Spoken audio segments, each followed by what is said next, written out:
Biblia en un año. La lectura de hoy es Segunda de Reyes 9 al 10, día 123. Capítulo 9. Entonces el profeta Eliseo llamó a uno de los hijos de los profetas y le dijo: ciñe tus lomos y toma esta redoma de aceite en tu mano y ve a Ramot de Galaad. Cuando llegues allá, verás allí a Jehú, hijo de Josafat, hijo de Nimsi. Y entrando, haz que se levante de entre sus hermanos y llévalo a la cámara. Toma luego la redoma de aceite y derrámala sobre su cabeza y di: así dijo Jehová, yo te he ungido por rey sobre Israel. Y abriendo la puerta, echa a huir y no esperes. Fue pues el joven, el profeta, a Ramot de Galaad. Cuando él entró, he aquí los príncipes del ejército que estaban sentados. Y él dijo: príncipe, una palabra tengo que decirte. Jehú dijo: ¿a cuál de todos nosotros? Y él dijo: a ti, príncipe. Y él se levantó y entró en casa. Y el otro derramó el aceite sobre su cabeza y le dijo: así dijo Jehová, Dios de Israel, yo te he ungido por rey sobre Israel, pueblo de Jehová. Herirás la casa de Acab tu señor, para que yo vengue la sangre de mis siervos los profetas, y la sangre de todos los siervos de Jehová, de la mano de Jezabel. Y perecerá toda la casa de Acab, y destruiré de Acab todo varón, así al siervo como al libre en Israel. Y yo pondré la casa de Acab como la casa de Jeroboam, hijo de Nabat, y como la casa de Baasa, hijo de Ahías. Y a Jezabel la comerán los perros en el campo de Jezreel, y no habrá quien la sepulte. Enseguida abrió la puerta y echó a huir.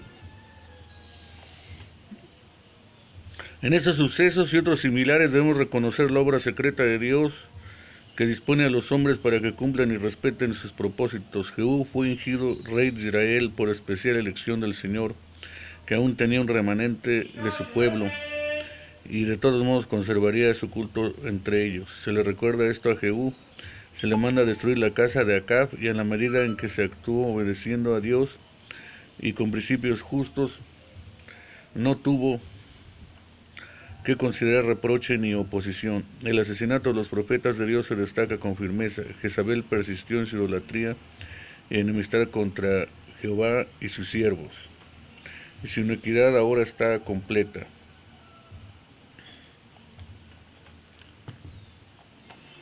Después salió Jehú a los siervos de su señor y le dijeron: ¿hay paz? ¿Para qué vino aquí aquel loco? Y él les dijo: vosotros conocéis al hombre y sus palabras. Ellos dijeron: mentira, decláranoslo ahora. Y él dijo: así y así me habló, diciendo: así ha dicho Jehová, yo te he ungido por rey sobre Israel. Entonces cada uno tomó apresuradamente su manto y lo puso debajo de Jehú en un trono alto, y tocaron corneta y dijeron: Jehú es rey. Así conspiró Jehú, hijo de Josafat, hijo de Nimsi, contra Joram. Estaba entonces Joram guardando a Ramot de Galaad con todo Israel por causa de Hazael, rey de Siria. Pero se había vuelto el rey Joram a Jezreel para curarse de las heridas que los sirios le habían hecho peleando contra Hazael, rey de Siria. Y Jehú dijo: si es vuestra voluntad, ninguno escape de la ciudad para ir a dar las nuevas en Jezreel.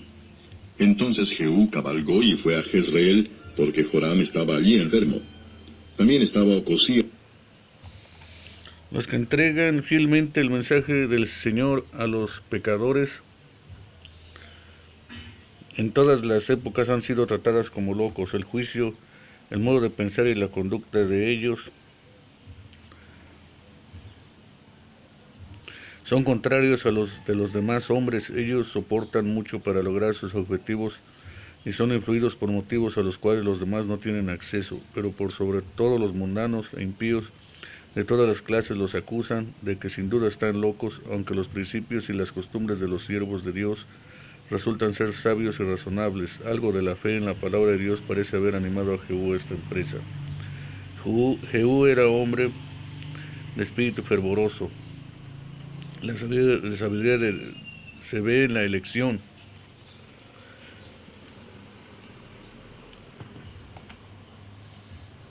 Rey de Judá, que había descendido a visitar a Joram.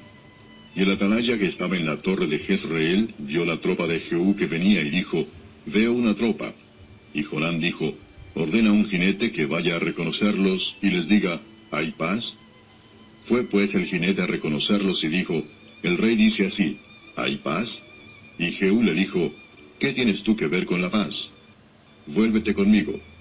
El atalaya dio luego aviso diciendo, el mensajero llegó hasta ellos y no vuelve. Entonces envió otro jinete, el cual llegando a ellos dijo, el rey dice así, ¿hay paz? Y Jehú respondió, ¿qué tienes tú que ver con la paz? Vuélvete conmigo. El atalaya volvió a decir, también éste llegó a ellos y no vuelve. Y el marchar del que viene es como el marchar de Jehú, hijo de Nimsi, porque viene impetuosamente. Entonces Joram dijo, unce el carro. Y cuando estaba uncido su carro, salieron Joram, rey de Israel, y Ocosías, rey de Judá, cada uno en su carro, y salieron a encontrar a Jehú, al cual hallaron en la heredad de Nabot de Jezreel. Cuando vio Joram a Jehú, dijo, ¿hay paz, Jehú? Y él respondió, ¿qué paz? Con las fornicaciones de Jezabel tu madre y sus muchas hechicerías. Entonces Joram volvió las riendas y huyó, y dijo a Ocosías, traición, Ocosías. Pero Jehú entesó su arco e hirió a Joram entre las espaldas, y la saeta salió por su corazón, y él cayó en su carro. Dijo luego Jehú a Abidgar su capitán, tómalo y échalo a un extremo de la heredad de Nabot de Jezreel. Acuérdate que cuando tú y yo íbamos juntos con la gente de Acab su padre, Jehová pronunció esta sentencia sobre él, diciendo, que yo he visto ayer la sangre de Nabot y la sangre de sus hijos, dijo Jehová. Y te daré la paga en esta heredad, dijo Jehová. Tómalo pues ahora, y échalo en la heredad de Nabot, conforme a la palabra de Jehová. Viendo esto Ocosías, rey de Judá, huyó por el camino de la casa del huerto. Y lo siguió Jehú, diciendo, herid también a este en el carro. Y le hirieron a la subida de Gur, junto a Ibleam. Y Ocosías huyó a Megiddo, pero murió allí. Y sus siervos le llevaron en un carro a Jerusalén, y allá le sepultaron con sus padres, en su sepulcro en la ciudad de David. Jehú era hombre de espíritu fervoroso. La sabiduría de Dios se ve en la elección de quienes son empleados en su obra, pero no es buena reputación para nadie el ser conocido por su furor.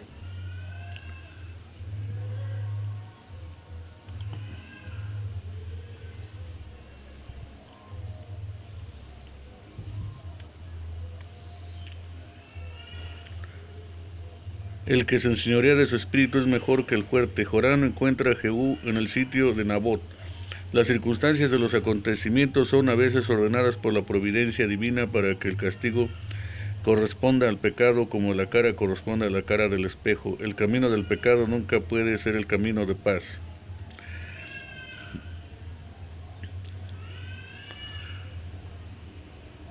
Isaías, ¿qué paz puede tener los impíos con Dios? Ninguna en tanto que persisten en el pecado, pero cuando se arrepienten del pecado y lo abandonan hay paz. Joram murió como criminal bajo la sentencia de la ley. Ocosías fue unido con la casa de Acab, fue uno de ellos, él se había hecho así por el pecado. Peligroso es unirse a los malhechores, por ellos no enredaremos en la culpa y la miseria.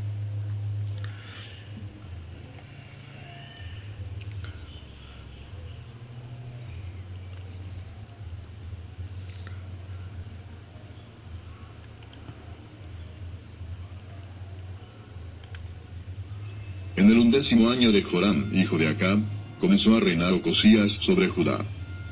Vino después Jehú a Jezreel, y cuando Jezabel lo oyó, se pintó los ojos con antimonio, y atavió su cabeza y se asomó a una ventana. Y cuando entraba Jehú por la puerta, ella dijo, ¿sucedió bien a Simri que mató a su señor? Alzando él entonces su rostro hacia la ventana, dijo, ¿quién está conmigo? ¿Quién? Y se inclinaron hacia él 2 o 3 eunucos. Y él les dijo, echadla abajo. Y ellos la echaron. Y parte de su sangre salpicó en la pared y en los caballos. Y él la atropelló.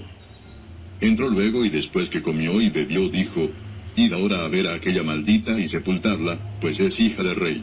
Pero cuando fueron para sepultarla, no hallaron de ella más que la calavera y los pies y las palmas de las manos. Y volvieron y se lo dijeron. Y él dijo, esta es la palabra de Dios, la cual él habló por medio de su siervo Elías Tisbita, diciendo, en la heredad de Jezreel comerán los perros las carnes de Jezabel, y el cuerpo de Jezabel será como estiércol sobre la faz de la tierra en la heredad de Jezreel, de manera que nadie pueda decir, esta es Jezabel.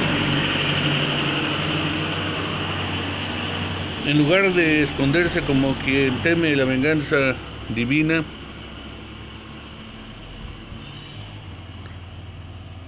Jezabel se burló del temor. Véase cómo un corazón endurecido contra Dios lo desafía.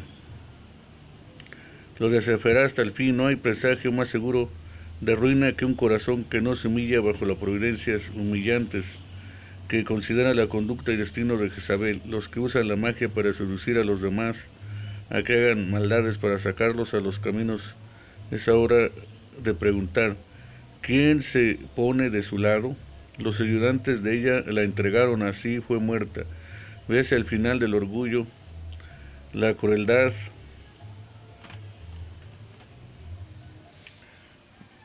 decir Jehová es justo. Cuando halagamos nuestro cuerpo, pensemos cuán viles son. Dentro de poco seremos banquete para los gusanos y debajo del suelo, o para las bestias encima del suelo. Que todos huyamos de la ira que se revela desde el cielo contra toda impiedad e injusticia de los hombres.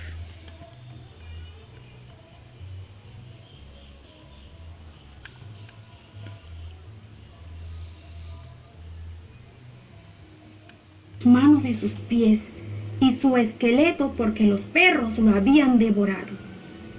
Esta fue la trágica muerte de una mujer malvada.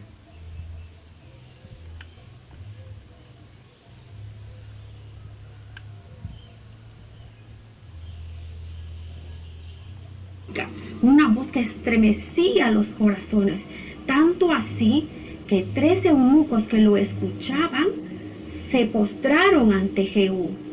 Y Jehú ordenó a estos eunucos que subieran allá a la ventana y lo arrojaran.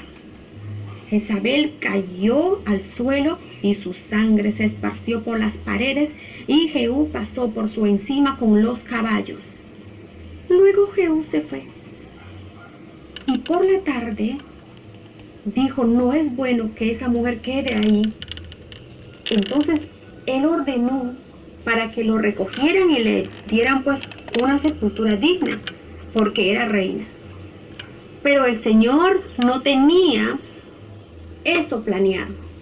Los perros lo comieron cuando vinieron a verla para recogerla.